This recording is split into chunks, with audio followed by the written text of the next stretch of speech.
Hi everybody, I'm Chris and I'm bad at Unity. So today we are back in MapRoom. MapRoom is this thing that I'm making, and from it you'll be able to play a bunch of different games in a bunch of different worlds.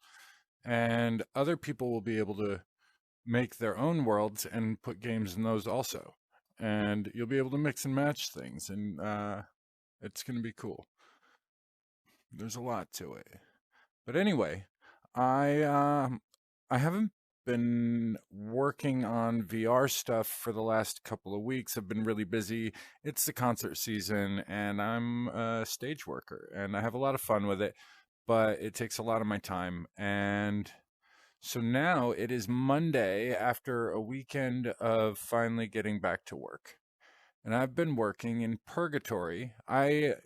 If you've watched my previous videos, you've seen that I have the jetpack races, and that's what's here. This is the fast travel teleport board that takes you to the different races. However, they're all broken right now. They send you to these random places because I stuck all of them in a folder like an idiot and forgot that the folder had its own locations, which altered all the locations of the things that I put in the folders. So now I have to go and reset all of them. It's going to take me some time. Not a ton of time, like 10 minutes, but it's 10 minutes I haven't put into it yet. But I ended up putting all of the different UIs. These are the user interfaces, the pictures like this one, and that's a UI there. All the things that I could click on with these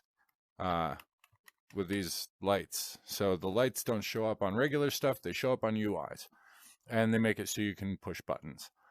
But I'm not going to push any buttons because they all take you to... you know what? I will do one. I know exactly where it's going to take me, and it's halfway to where I really want to go. So here we go. Race 1 button has taken me to almost the edge of the map, but not quite. It's actually... the real race 1 is right over here. And that's not too far from where I was trying to go.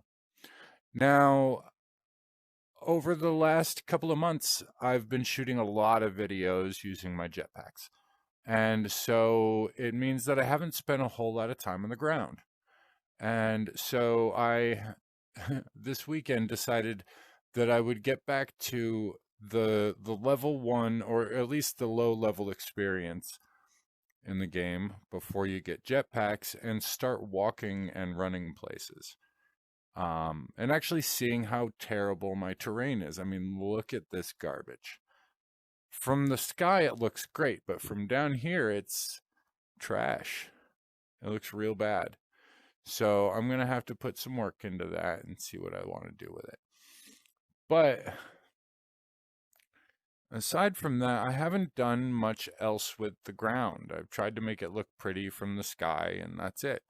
I've put in my trees and some buildings, like there's a castle up there, and there's a pub right there, and there's a cottage on the other side where the race starts. I have the races. There's 2 of those right now, and I'm getting ready to start working on the 3rd one.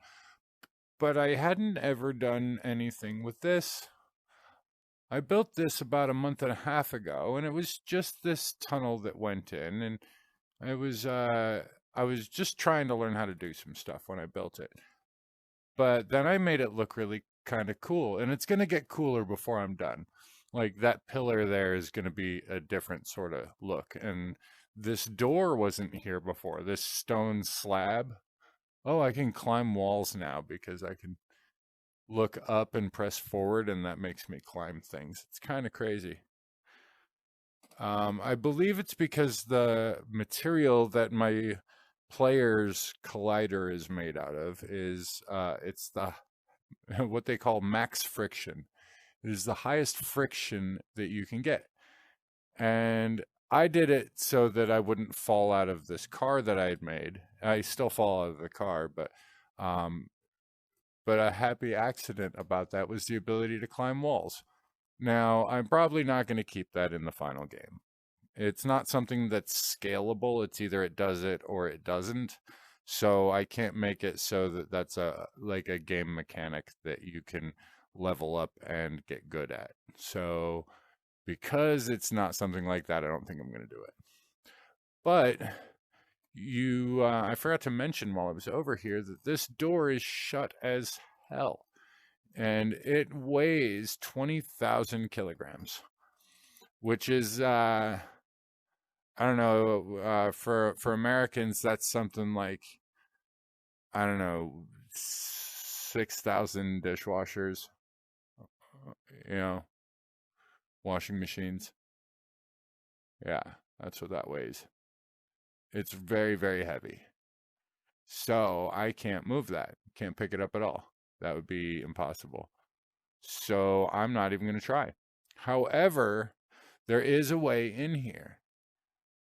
But as I develop this game more, there will be more to it than just walking to the key, because there's a key and we're going to go get it. But in the real game, when this is done and this is a fully developed thing, it'll be a whole quest where you have to travel all over the place to find where this key is, hunting down clues, and then you finally get into here. Like you'll be fighting and doing all sorts of stuff trying to find out where this thing is, and then being able to get it once you find it. But we don't have any enemies right now, and there are no mysteries in this game just yet. I don't even have any NPCs to tell you a tale or to ask you for help. So there's no quest giver to even give this quest, let alone have all the twists and turns that are generally associated with storytelling and quest giving. So instead, we're going to just travel over there. The good old-fashioned way. We're not going to take any scenic, or we're going to take the scenic route, the straight line, instead of going on the paths, which is what you really should be doing. The quest itself is going to lead you along the paths somehow. I will incentivize path walking. It'll give you XP or something the more miles you walk on the path, opposed to just walking out in the middle of nowhere. I think walking straight through, I'll make it so that you have less stamina or something, or you actually lose XP, or you gain it more slowly than if you're on the path. Something like that. Some just easy way to incentivize it. Maybe create private property so that you can't just walk across somebody's land like that. Now, I said that there's a key to the door, but there's not a keyhole. So I didn't make like some fancy key with, a handle and teeth or anything. Right now, it's just an object.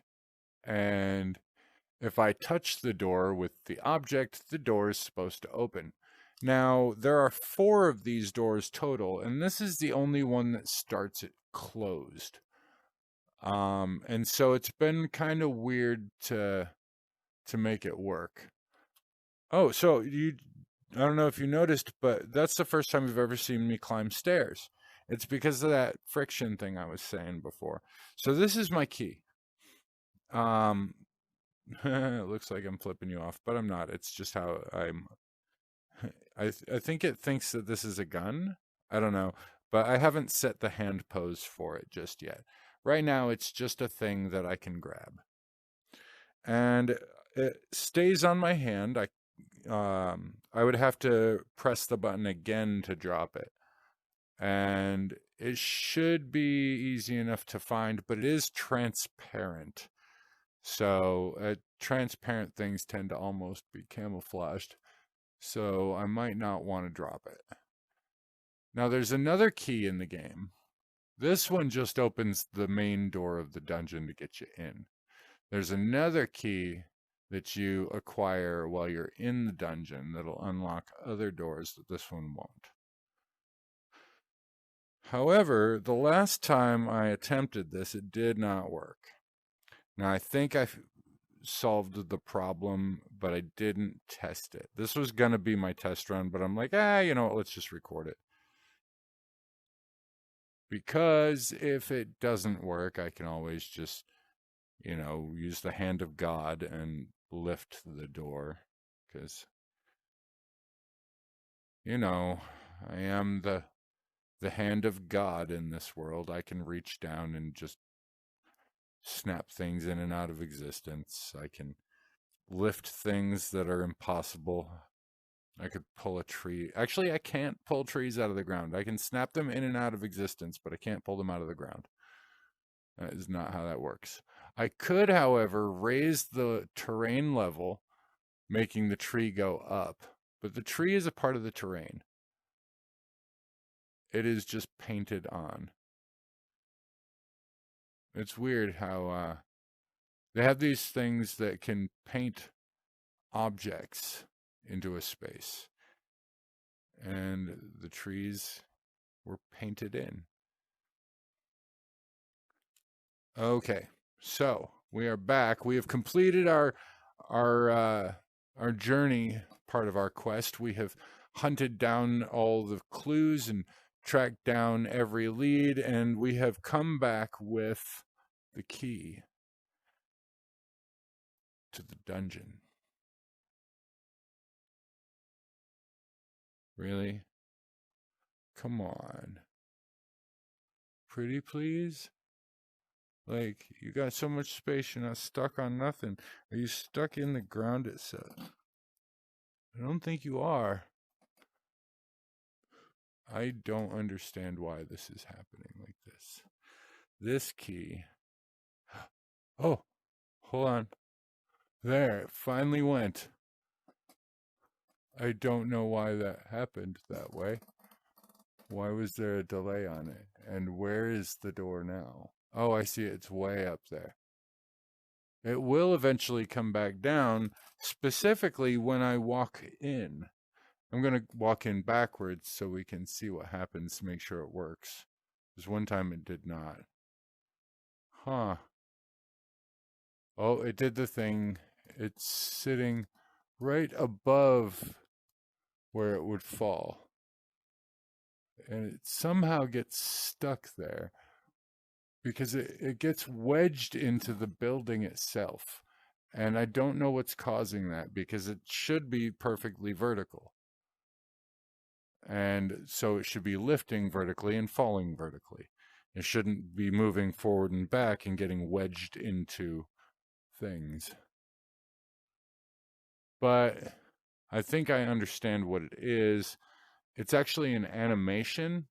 And I think the animation, because I moved the door out, I think when it animates, it's moving it from assuming it's here and going up.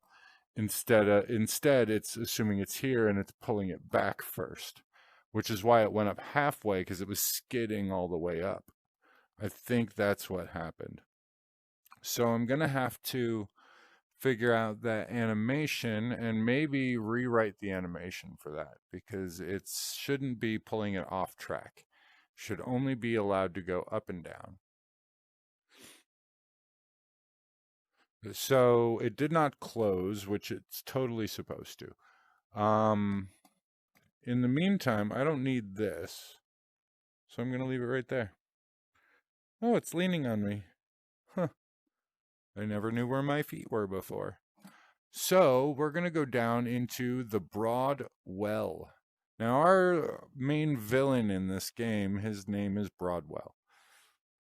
And because I'm an idiot and I like puns, I gave him a well, and it is broad, it's full of water, and the water is actually a happy accident because it is the ocean. I did not put new water in here, just the water level that is the solid plane of water around the entire world happens to be at that exact level, and it goes under the entire world anyway. So here we are. We just jumped into the water, and it doesn't look like water once you're down here. In fact, you can't see the water when you look up. I have some work to do on the water. But I do want it to be so that when you walk into here, you're not underwater anymore. So I got to figure out a way to make it so that you like pass through a layer of water. Like imagine a 4-foot layer of water in a well, and then there's nothing under it. It's just dry. That's what we're in now, is the dry bottom of a holographically filled well. So I'm still working on these textures. I've got this one doing some cooler things than it was doing before. I'm still not sure I like it all the way. Like, those stones look pretty cool. But I don't really have the height figured out yet, and there's supposed to be a depth to this texture, and it is applying, but it's weird. So, here's another trap door. If I walk through that, we're going to get stuck in this room, and we better hope the next key works. Just saying. That front door, I put it together today. I didn't test it very much before I ran this video, but the other ones I have tested before. But seeing that I messed with one door and it's now broken, you never know. Okay, so that works. We were just in there, and this solid chunk of ice has fallen on us. We're standing on a block of ice. It's kind of not ice-like, right? It's weird. I'm not sure how I feel about it, but it is what it is. So now in the real game, when you're playing this, that door is going to shut behind you, and you're going to be a pretty high-level player by the time you get in here. Like, this is at least halfway through the game you get into this one. Enemies are going to come from behind there and there. Now, if you look, you're in a big round room, and these two areas are just filled with enemies who are going to come out and attack you out here. They're going to come from both directions. And there's going to be different things and apparatus out here, obstacles, pillars, just things in the way. So there's stuff to hide behind. Whether you're a melee fighter, you'll be able to come out in the middle and use your sword and shield. If you're more of a marksman, you'll be able to hide behind things or climb up on some stairs that go up this, and you'll be able to, shoot your bow down from here. And since this will be a multiplayer game, you'll be able to do that with other people in here too, and be able to develop a strategy for how to conquer this room. And then, once you're done, you will have a key. It will appear possibly, or it'll be hidden somewhere in this room, but it won't be easy to find before you get attacked. So you will have to clear the room. You'll have to beat the boss to get out this door, or the door just stays locked and becomes unlocked once you've won the room. But then you come through, and you come out the other side, where there is yet another trap door, which falls behind you, and you are once again stuck in a room. Damn it. I keep getting stuck in these rooms. So, there's a couple of different ways you can go. Now, this one is unfinished. I don't have anything out here. That just brings you out into the big, wide open world, which is real weird. I don't want people coming out here. Maybe at some point there will be some reason to bring a player out here, but for the most part, I kind of want to leave that as the unseen place. Oh, I put some fire in this room because I made a nice ceiling and it wasn't visible. And it's still really hard to see. This is a gigantic, enormous room. Now, I don't know, but I think I put locking doors above these. Yeah. Oh, nope. That's not what it was.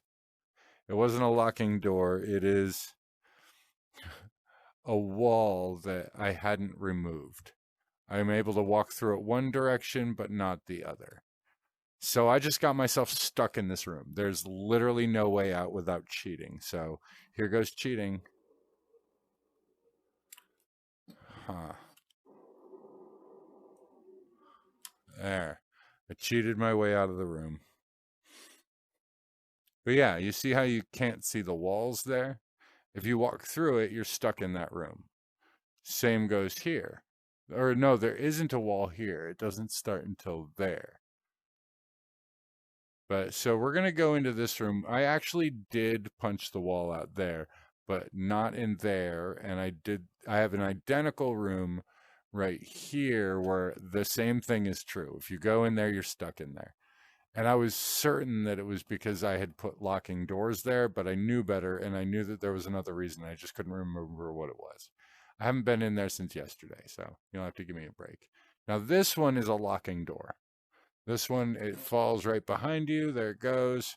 I don't have any sounds that play when it happens yet, and I kind of want to make this stone look a little less clean. Right now, it looks like somebody comes out here and, you know, sandblasts it every day. Like, it looks beautiful, and that's not right. It should have some dirt on it. Now, this is the next room, and there's very little done in here. In fact, this room you can't even get through without using the jetpack yet.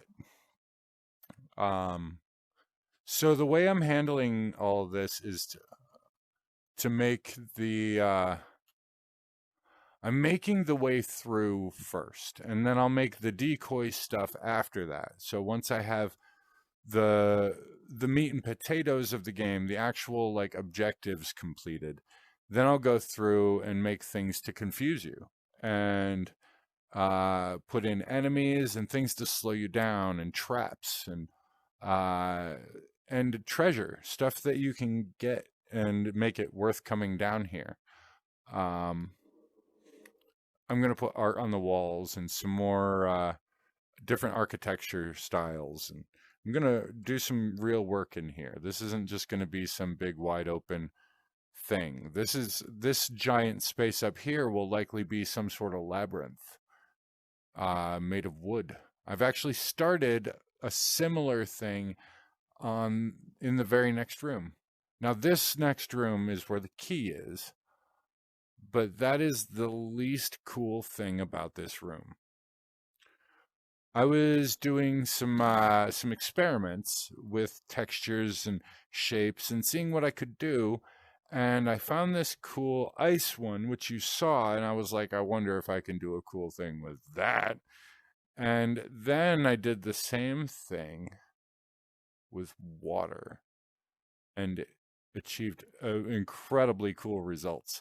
So, without further ado, I want to take you into the coolest room in the whole game.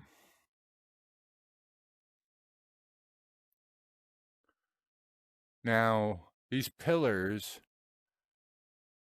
are trees. That's tree bark, and it doesn't look great yet. I need to work on it, but it will look great when I'm done. I just got to get the lighting right. But those are giant tree trunks. Now I have this. Okay, I can't not look at them. Like, aren't they beautiful? Oh, I didn't mean to fall. I'm gonna go up the thing that I was trying to explain to you. These are the wooden ramps. Okay, we're jetpacking because I'm lazy and I'm a level 100. I don't have to actually do it the slow way. So I have an idea for the story that involves these. Now I got to make it so that you can. Right now, there's some textures have a setting on them that says cull transparent mesh, and this is a transparent mesh. So anytime you're looking through it and there's another transparent mesh, it's not going to try to render that. Because holy hell, to have two transparent things being viewed through at the same time is a level of calculation your computer doesn't want to do. It can do it, so you can bypass it and you can make it happen. You can force this thing to go on. But you'd really better know what you're doing.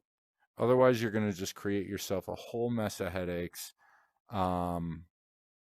So I am just getting ready to start diving into it. So we're going to walk down. Oh, yeah. So this is ice, and I can walk across it. I can get right up on top of this giant freaking marble. It is 10 meters across, and it floats on its own. Now this is the water ball.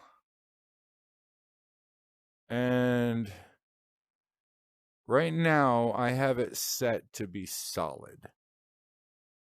So it does have the moving texture on the outside, on the exterior, but you can't get inside this. Like, you can climb it. You can stand on it. Now, I did get inside it by glitching through using the jetpack speed jump thing. There's this sprint jump while pointing down with the jetpacks, and pressing forward. It gets freaking crazy. Oh, man, I'm having a hard time just climbing because I'm trying to climb and talk at the same time, and it's harder to do than you think. Now, I might keep that whole wall climbing thing into the game, but I want to make it so that there's an animation where if I'm doing it, the hands will climb the wall. Like, it'll just auto climb, and it'll do it slower than what it was climbing because that was still pretty quick. But I also figured out I can do this crazy thing where, yeah, sure, I can climb the wall and I can stick my head right out of the ceiling. That's the thing I can do. But I can also then climb across the ceiling. And that's not okay. That's just a fun little glitch I found, which can get you anywhere indoors without a jetpack. So I might want to fix that or come up with some means of making a character who can climb on ceilings.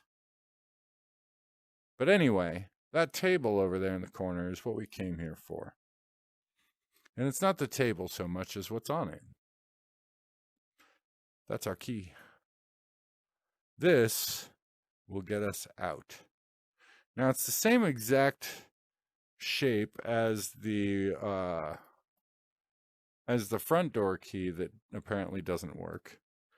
It's the same shape, but it's a different texture. Where the one, I couldn't do a water one. I really wanted to do one with water, but it didn't have enough depth to render the layers in the water. So that wasn't going to work out.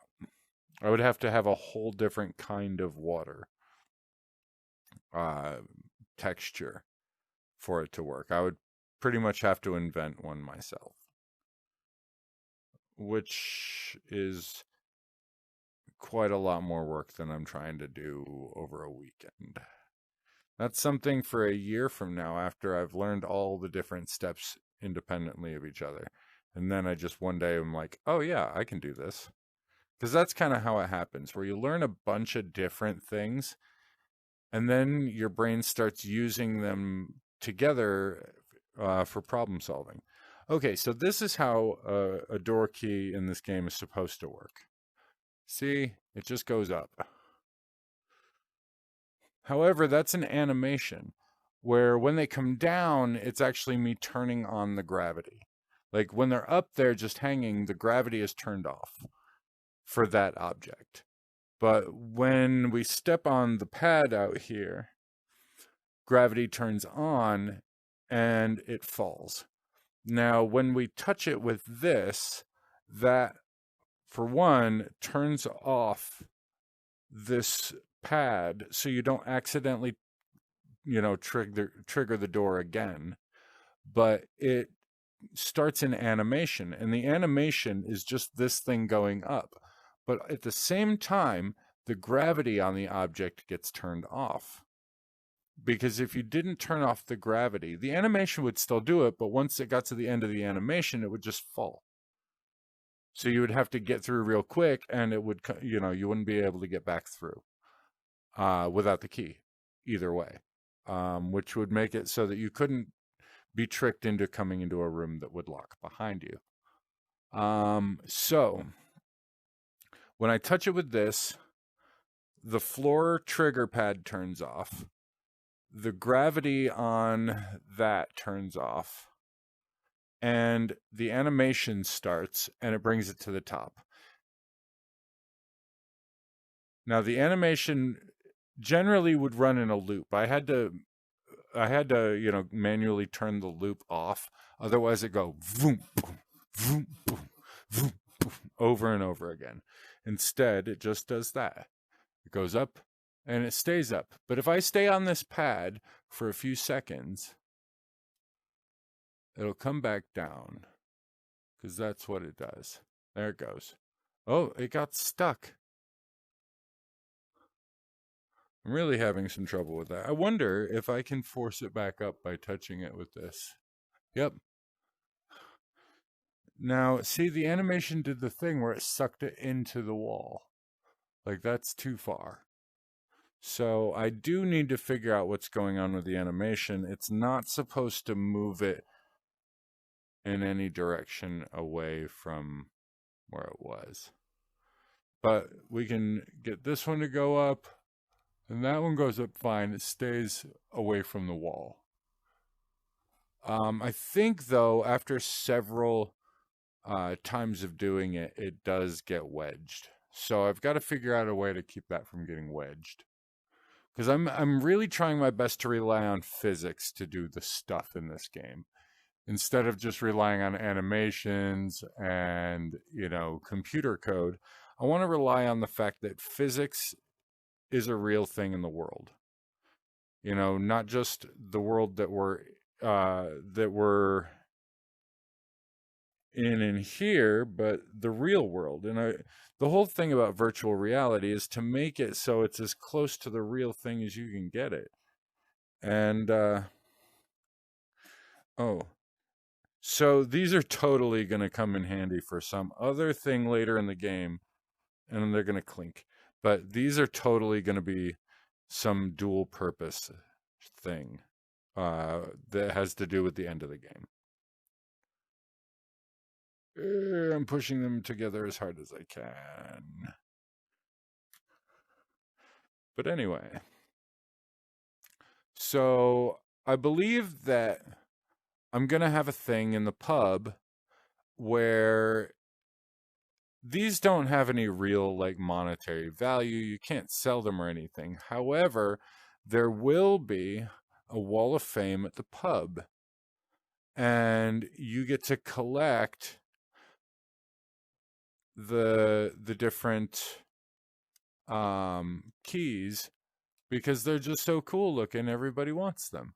So what's going to happen is every time you get a new key, you bring it to the bar and you show it off to your friends, and the bartender puts it up on top of the bar for you.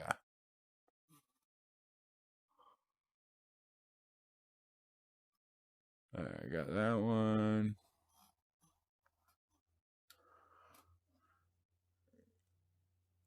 Got that one. So we've got our two keys up on the top of the back bar, and they are our trophies of having completed that mission. We completed it. That was actually us completing the mission. We went all the way across the map to get the key. Now, in the real game, we would have had to solve puzzles and, do a bunch of stuff in order to find where the key is, and we'd then have to go retrieve it and bring it back here to open the door.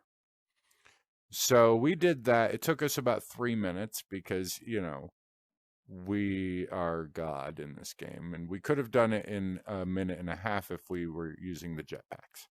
Instead, we ran, and that was fine. So we got it back here. We opened the door with it, and then we went in, and then we immediately got locked into another room. So you should have been locked in that. that door should have shut behind you, and it didn't.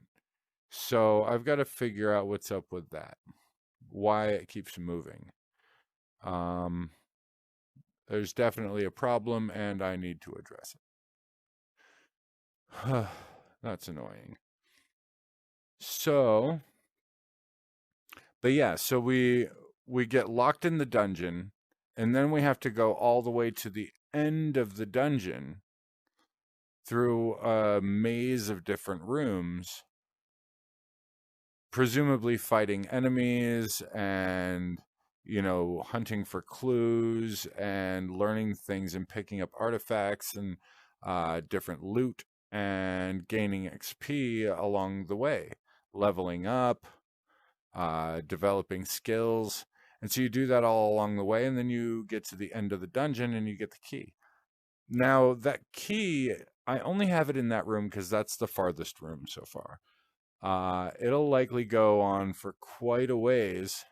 In fact, I do want that dungeon to pop out in another place. And eventually, you'll be able to use it as a subterranean pathway to get places. So the furthest room we were in, I believe, goes about to here. Actually, it was right over here. This is where we were at. And I want it to go all the way to that mountain. I want it to go up inside that mountain. And then I want it to come out and have the far end of the dungeon, the rear entrance, is tucked away back in here. In this little spot that you'd never even notice.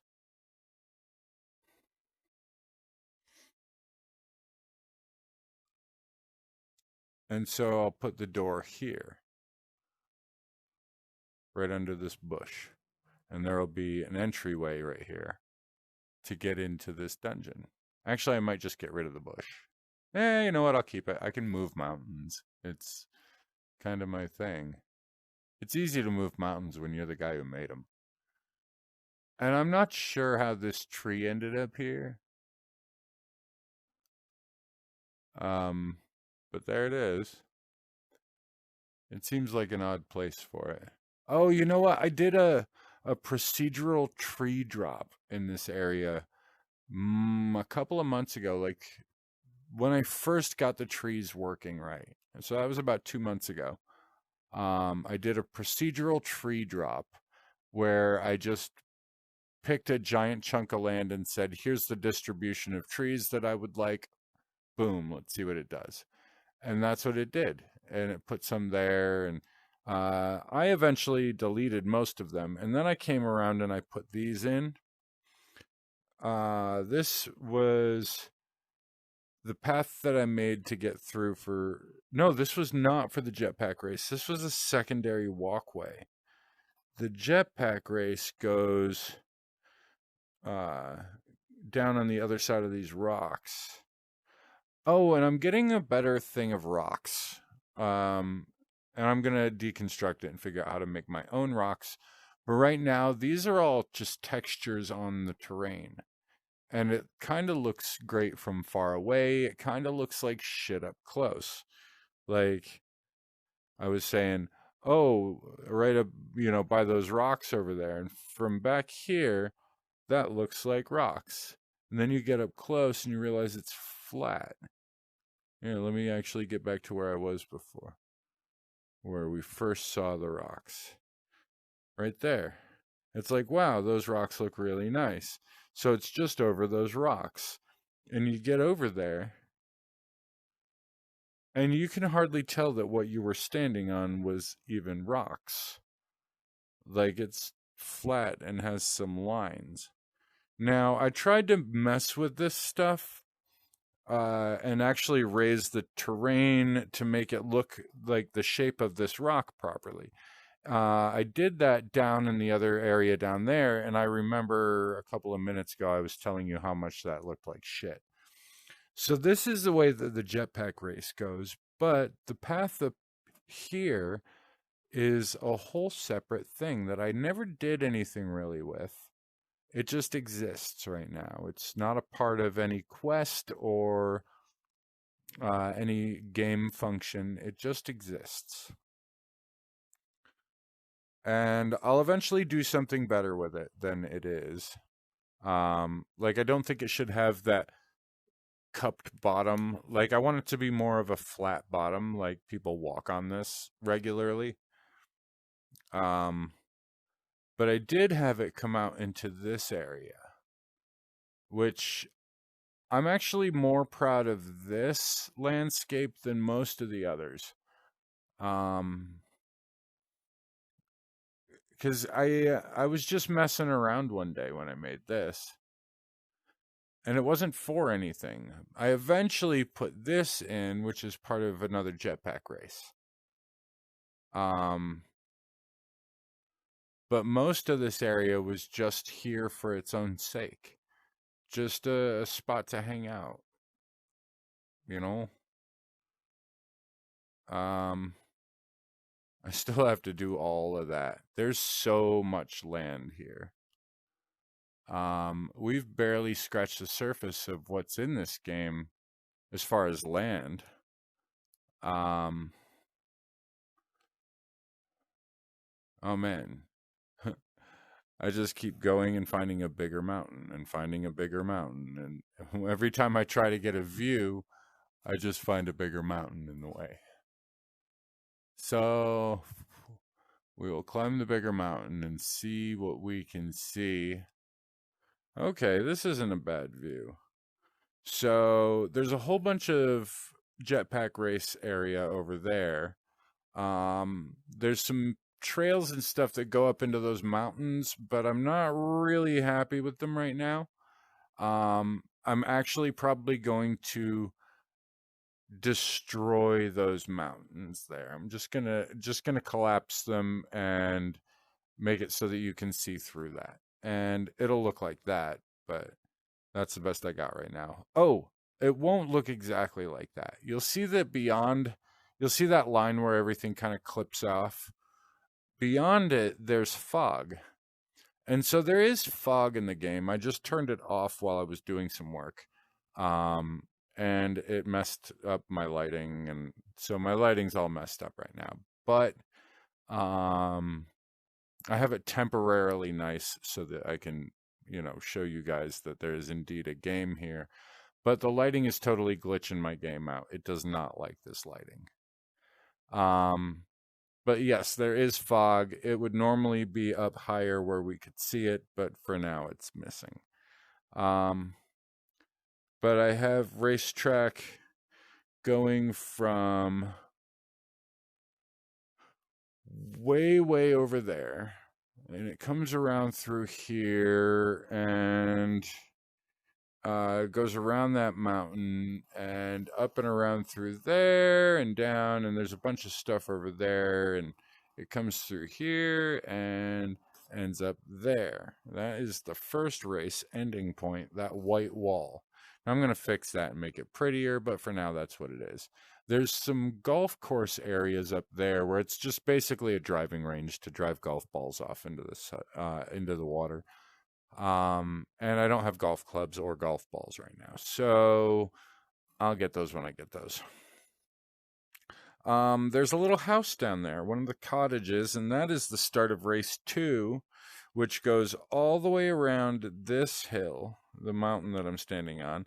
Goes all the way around, and then it goes down that way and over there, and then it comes out over here and goes way over there and does some things over there, and it gets all over the place. I think it goes way out to the islands over there. Let's go find out. Let's throw on our jetpacks. We haven't done much jetpacking today. I've been trying to do the ground survey stuff, and it's starting to grow on me a little more. Once I start walking around and I stop being so critical of it, but some things still look like crap. So let's go for a flight.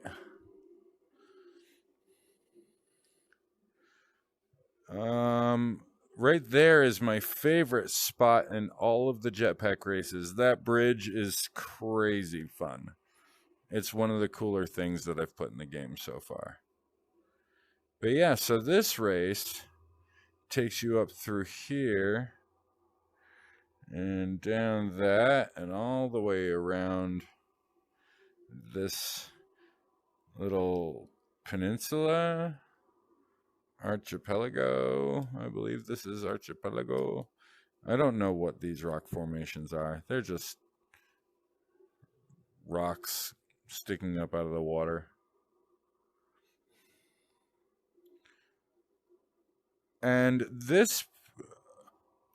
Oh yeah, I don't have this going to anything. Where did I... Oh yeah, this is the end of this race. It ends right here. Boom. And that is the third race cottage. Now, I do have the UI set up in there. It's just kind of hovering randomly in there, however, because of course it is. We're not going in there. It's janky. But so this will be the third race. Now, I haven't set up rings on this yet. I haven't put the race scripts over here. I haven't done any of it. That's a whole day event. I'll eventually have it streamlined to where it's something that someone could easily do. But for now, it's still a giant pain in the ass. Now, this path, I only have it going to here for now, because I think that I made a wrong turn. I don't actually want it to come up this way. I might have something this way, but it's not going to be the race. The race, however, will go this way.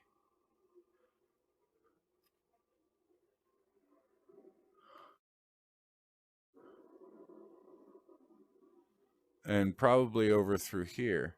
Now, I have a white dry erase board in my VR room here where I do my work, and it is completely full of things that I want to put in the game, fix in the game, remove from the game, just the stuff I'm working on, a full list of it, so this way I don't forget to work on something.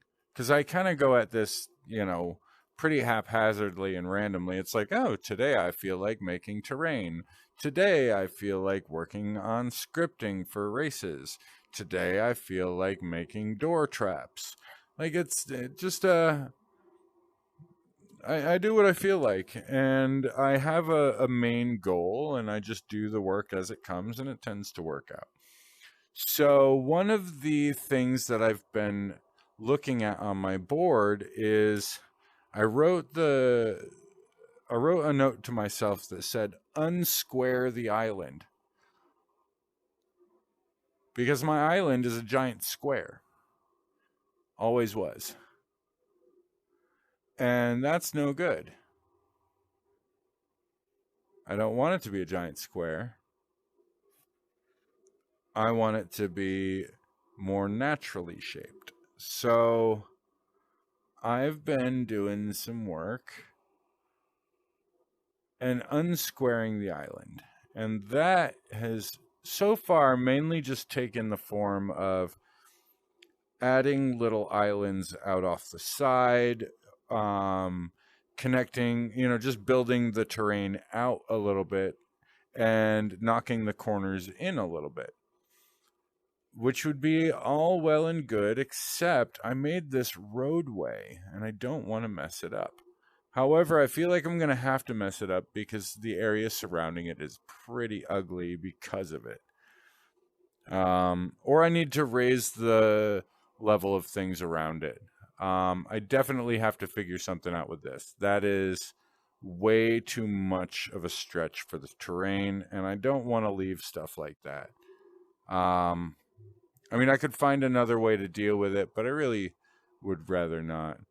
I'm likely going to lose this path I haven't done anything with it yet. In fact, it just comes up to another path that I had previously messed up by adjusting terrain. So I've got this broken path here that I need to get rid of. So I'm probably going to knock this entire mountain. I was telling you about it earlier from across the map. We were looking at it and I was like, those mountains are going to go away. That's these mountains.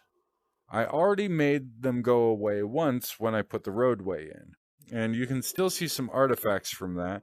It used to come out and I just cut a notch right out of it. And this was tall and sharp before, but I did some erosion on it and smoothed it out a bit, so it's a little more natural of a landform. But it's still, ridiculously wrong. Like, that wouldn't occur in nature. Nor would these cliffs. So I'm going to get rid of the cliffs. I really don't want to lose that road, so I think I'm going to bring everything to the level of where that road is. Or, to a reasonable blending level with that. Like I could do some terraced things. But the problem is I have this area up here. And I may have to bring it down as one whole chunk, and I'm not really sure how to go about that. So I'm a little nervous about how I'm going to have to deal with this. Now, it won't interfere with too many other things if I just bring the whole landmass down, but there isn't a button. There is not a command that I can do to just take a mountain and say, be less tall. I would have to do, it would be almost impossible not to affect the areas around it, is what I mean. And it could create some situations where I just have to start from scratch in a lot of the spots. So I'm hesitant to proceed with that one. But again, I also don't want to get a bunch of other stuff built up here and have that be a problem. That's where I'm at now, where my problem is I've already built stuff here and I don't want to destroy it. So if I wait too long, I will have then built even more stuff I don't want to destroy. If that makes any sense. I think it's funny the way it tries to fix that texture. I need to do something so it doesn't try to adjust my pathways, because those look terrible when they snap into, the proper rendering. But like, here's another spot where, I mean, this one's almost okay because of just the sheer size of the space.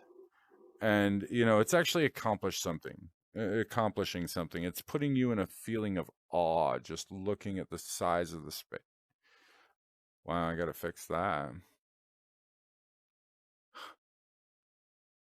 It's funny how that happens. Because I moved the entire bridge as one solid unit. Oh, you know what? I bet you tried to move the whole or the whole bridge, and I just grabbed the deck and put that where I needed it. I got to smooth that out a little bit. I built it up so I had some to smooth. Otherwise, it would I wouldn't have anything to work with, and I would just have to do it again when I ground it all off. It's like sanding. You don't want to sand it all off because then you don't have any of the stuff you put down, and it no longer does the job you put it there for. Whoa. So I did realize that the computer doesn't really like this dirt texture. It doesn't like looking at it while I'm walking or running fast or moving in general. Although now it's fine looking that direction. When I was looking over the other direction, what direction was that? What was my brain seeing, or what was my headset seeing? So this is where I was, and if I fly up and just keep pointing this direction, let's see if I'm facing the castle. Because I have a feeling I'm facing the castle.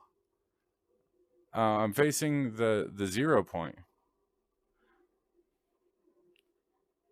Because this high point right here is at the highest point in elevation that you can make terrain in this world. That was a setting that I chose, but it is what it is. But straight down from here, you will is the 0 point. This is where MapRoom is. Like 5,000 meters straight down. We're up very high. Those mountains are almost as high. But I stopped right before I got to the too tall part. Now, the ones over in that corner over there were originally the highest they could go. So this, I believe, this center one here is the second highest peak in the game. But it will not be for long because I'm going to get rid of it. It's going to go away. However, how's that for some cliff jumping? It's hard to tell just how high up we are right now, but I assure you, it's like 46,000 or 4,600 meters. Something like, 15,000 feet. We're way up.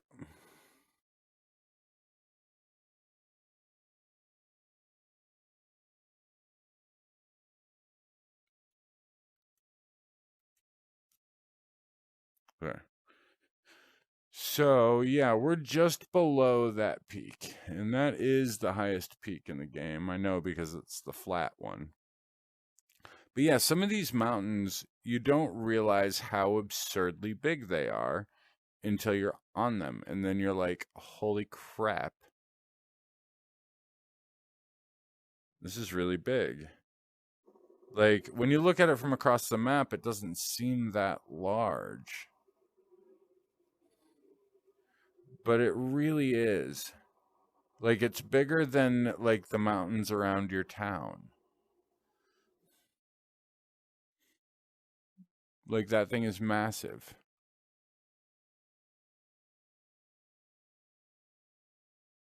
Like, it's probably 3 times taller than anything like it anywhere else in the world. Well, maybe not 3 times taller, but it's probably at least as tall as the tallest similar structure in the world.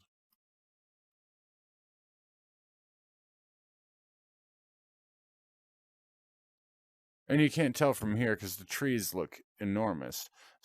Although those trees are enormous. Those are not little trees. These are real big. Like, that's a proper full-size pine tree. And this one up here, this is an aspen. And the aspens are monstrous. Huh, I can walk right through the aspens? No. But I can walk through them if I'm trying to climb them. That's real weird. But yeah, so this is an aspen tree. And we will back up so we can see just how big of a thing that is.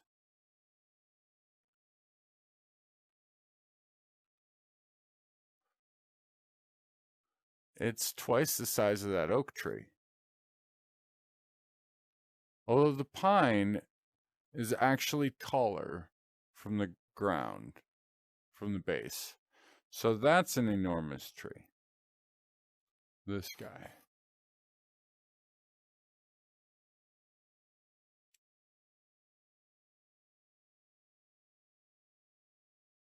That's a real big tree. Like, that's almost a sycamore. Or a sequoia. It's not the giant sequoia, but a regular one. Like, I could put my arms around this.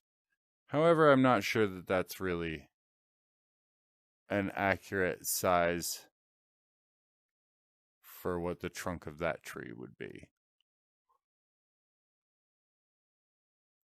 But anyway, oh, these ones are real bad. These are my willow trees.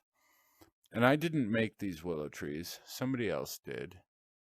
And I am unsure of what they were really going for, because this does not look like a willow tree.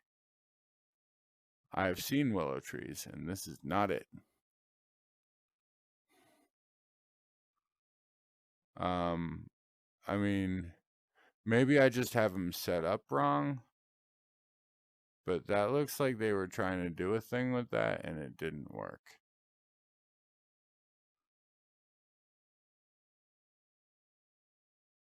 I wonder what I can do with that. I mean, that looks like hell. It's garbage. That's a garbage tree.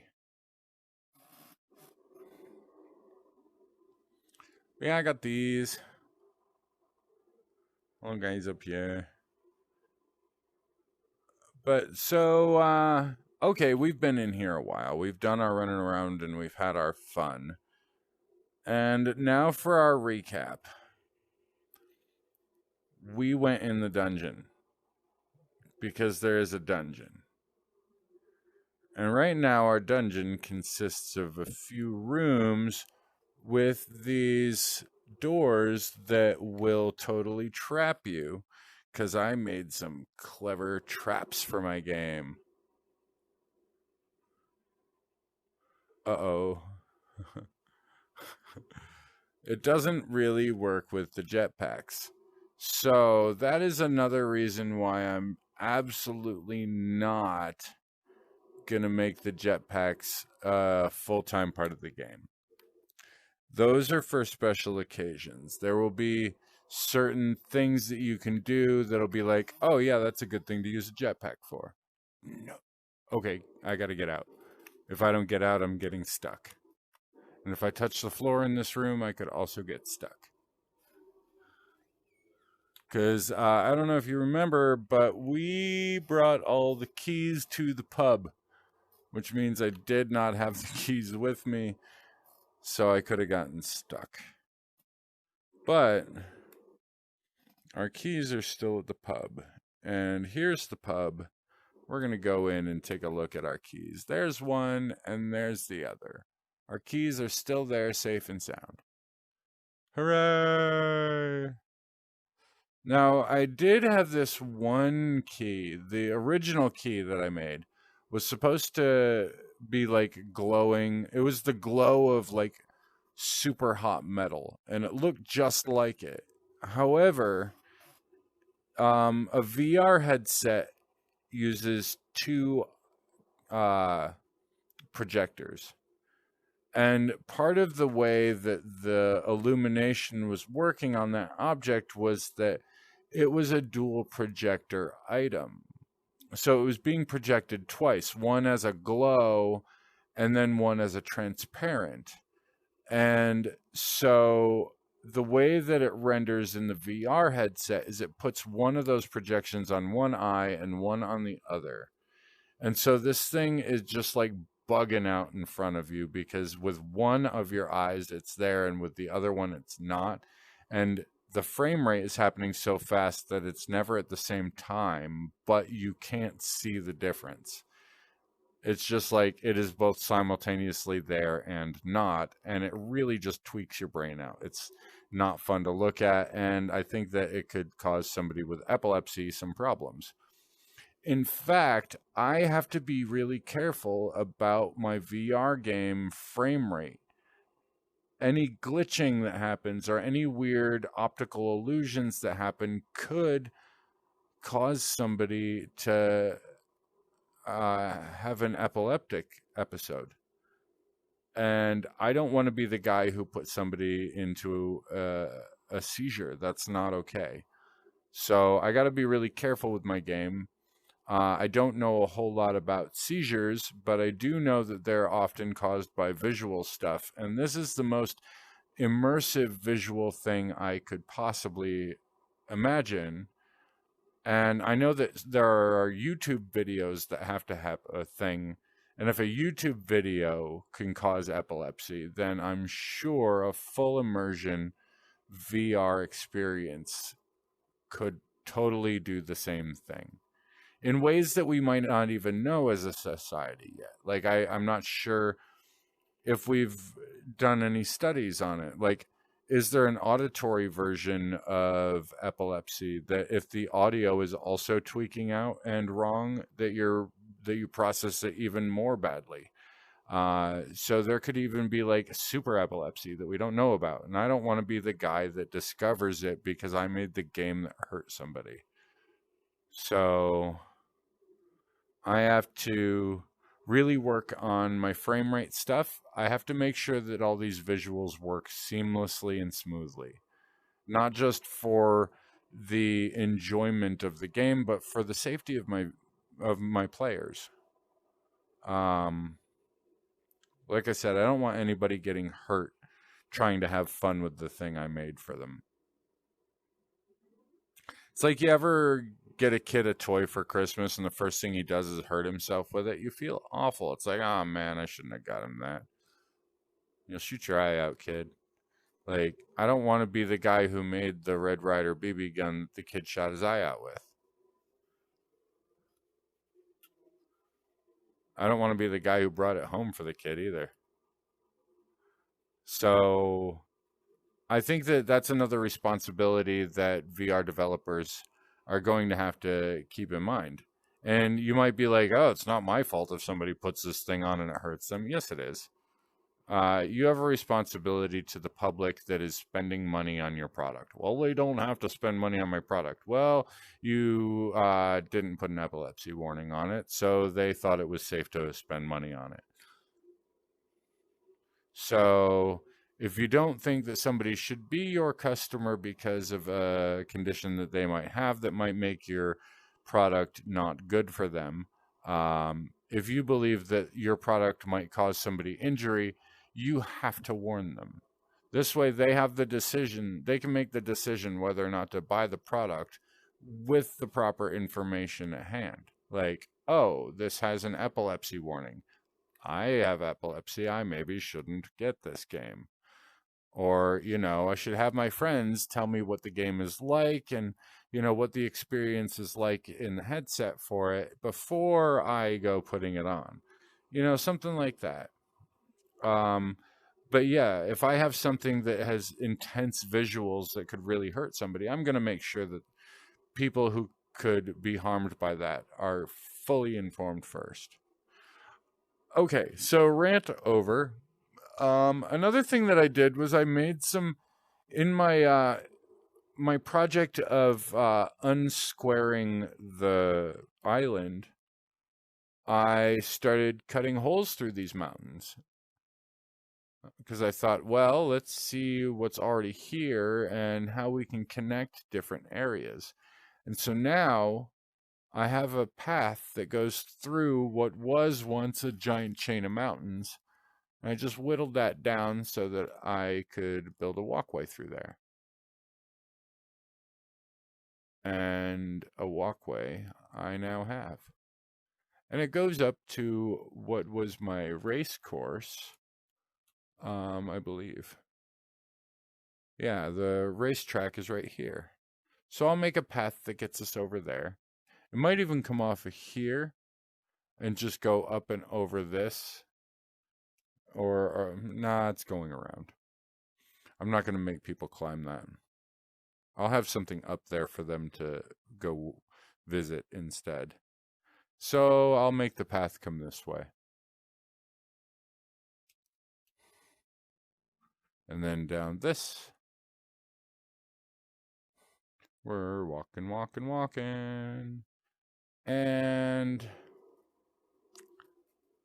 then I'm going to do something out here. I'm thinking like some fishing, like some commercial fishing or like a fishing village here. Like, just guys out here on boats. They use this area to like corral fish into, and then they catch them in here. Something like that. Um, but yeah, I definitely want to have a boating industry in this game. Because we're an island. It's water everywhere. Um, Now I am gonna have an artificial limit as to how far out you can go. That's gonna be a thing.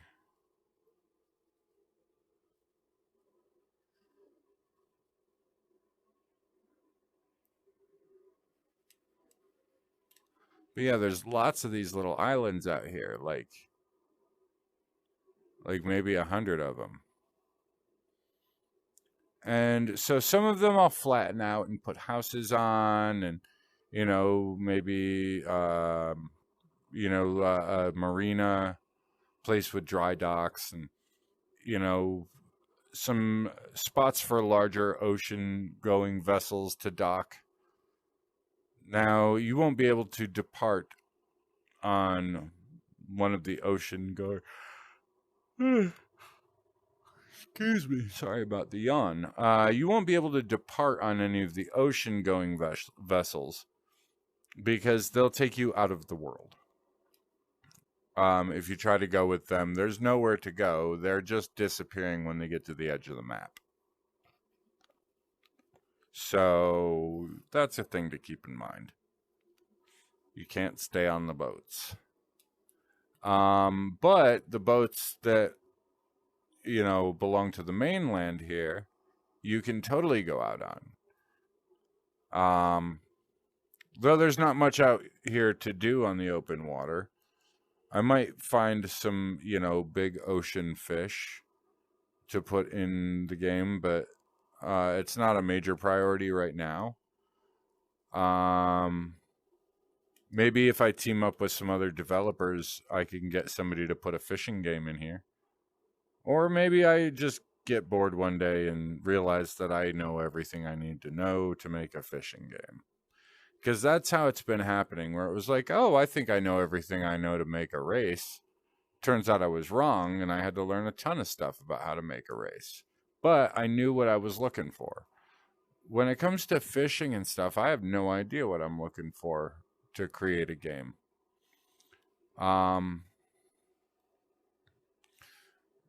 But right now, my next thing is the dungeon. So I'm working on the dungeon crawler stuff. And there's going to be a ton of those on the map. Like, they take a lot longer to make for me than the jetpack races. As for, linear feet of quest area, of quest path. Like the jetpack race was a lot faster to make because that's just like, okay, make a line and then put all the things on it that the player has to hit. With this, I have to make a bunch of lines, and only one or two of them are correct. And then I have to have a bunch of traps and snares and enemies and things along all of the paths, even the right ones and the wrong ones, both. Wow, yeah, it hit it. So that thing is so messed up that it actually even moved to the side. I have to figure out what's wrong with that. Because that's no good. It moved to the side and it moved in and compressed up against the wall. Like it's totally in the wall. You can't see it from here though because of the way it all lines up. But it has totally become one with the building. And that was never supposed to happen. So I do have some ideas on how I can keep that from happening. But the fact that an animation is doing it means that it's far more powerful than physics. It will pull right through an object, and it'll just do it and ask questions later. And the question is, oh, can the rest of your functions still work? No? Too bad. The animation worked. And even the animation had trouble jamming itself through there at first. Like when it was initially going up, it got stuck halfway. I had it pulled out far enough. There's no reason it should have sucked back in against it. The animation was supposed to only allow it to go up and down, not forward or backwards or side to side. And it did all of those. So, yeah, I got some work to do. Oh, you know what could be the problem is I changed the height of this door. The original door was much taller, but it wouldn't fit in this space. So I changed it, as one does. And that left it. The animation that I'm using was designed for the full-size door. So when it lifts the object, no, that shouldn't really mess with it. I honestly have no idea what. Oh, I understand now. When I changed the size, there's every object when you click on them in the game or in the editor. If I click on that object with my mouse, it'll get a little set of arrows that tells the 3 dimensions, and you can move it. Now that icon of the 3 arrows will show up on different places on the object, depending on the object and depending on what you've done to the object.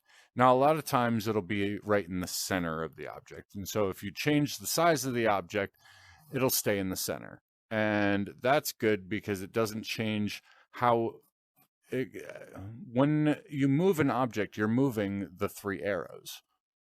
Everything else is just a thing that's attached to the 3 arrows.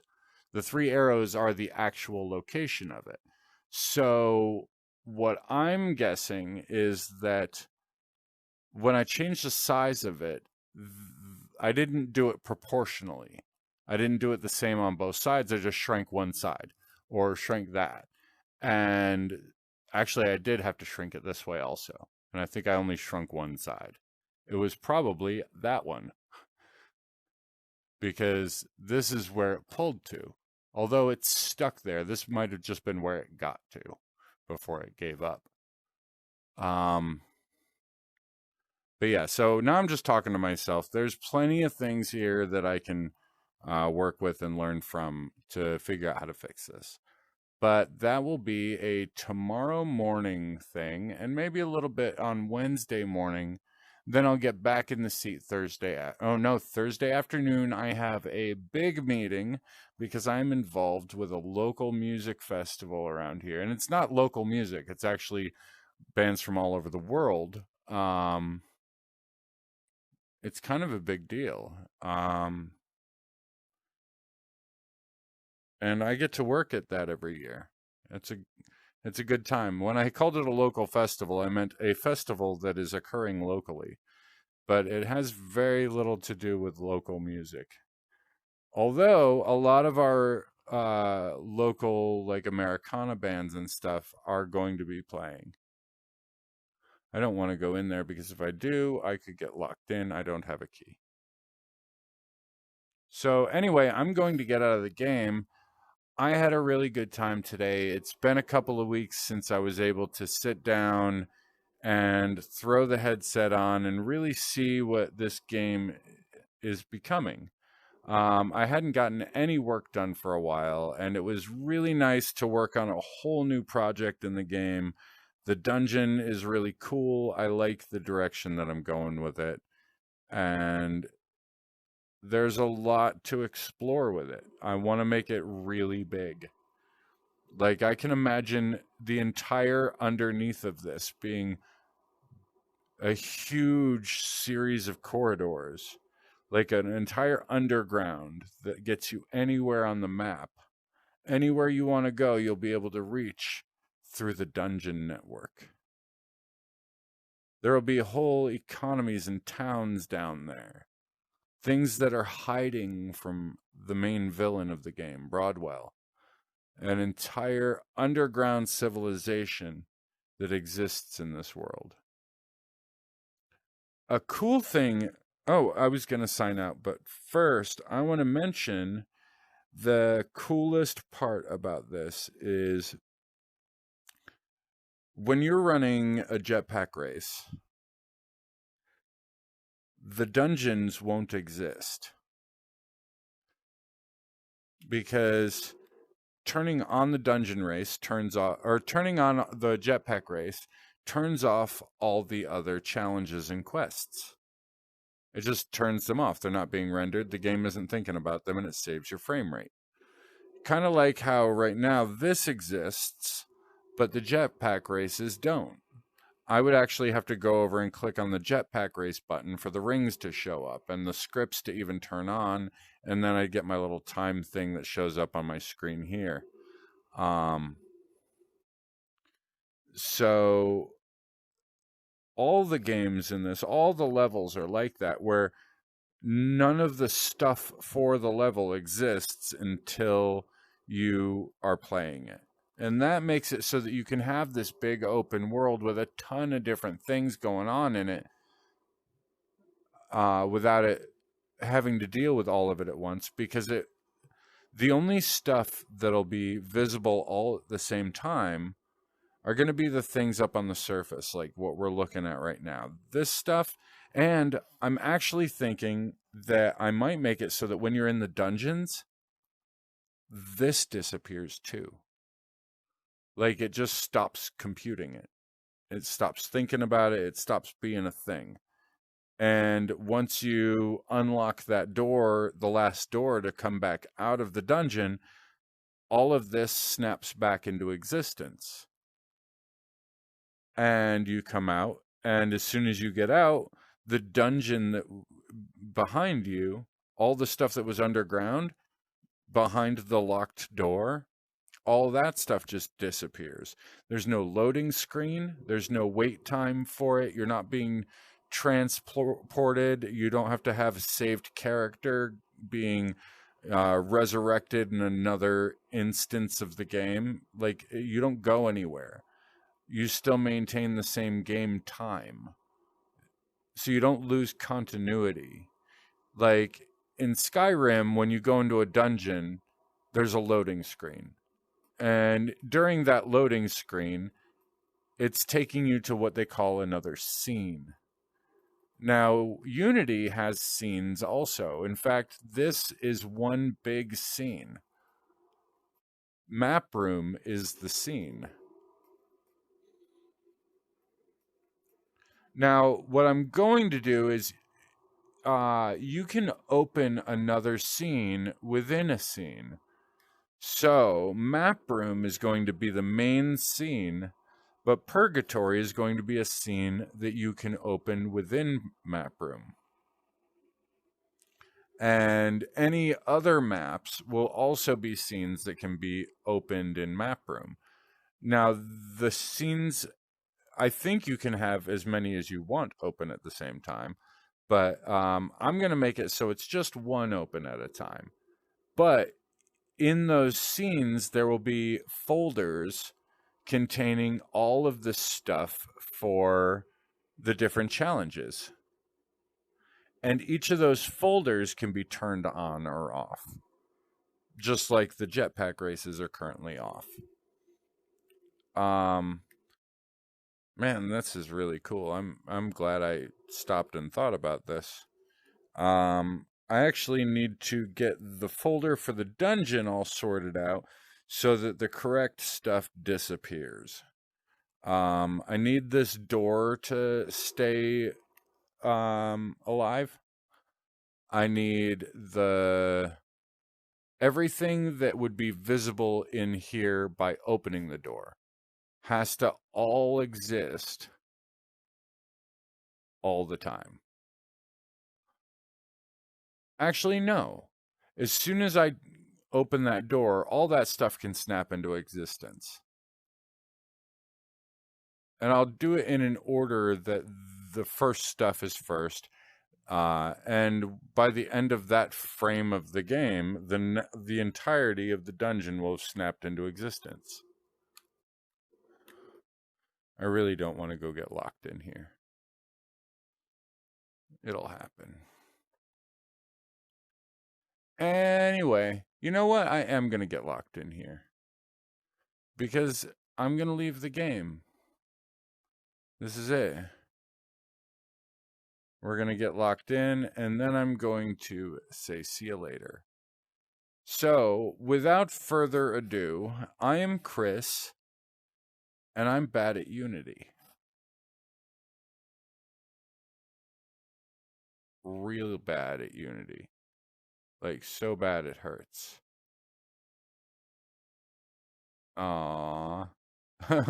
See it just shaking there. It wants to come down so bad. But it can't. Okay. I'm going to back out now.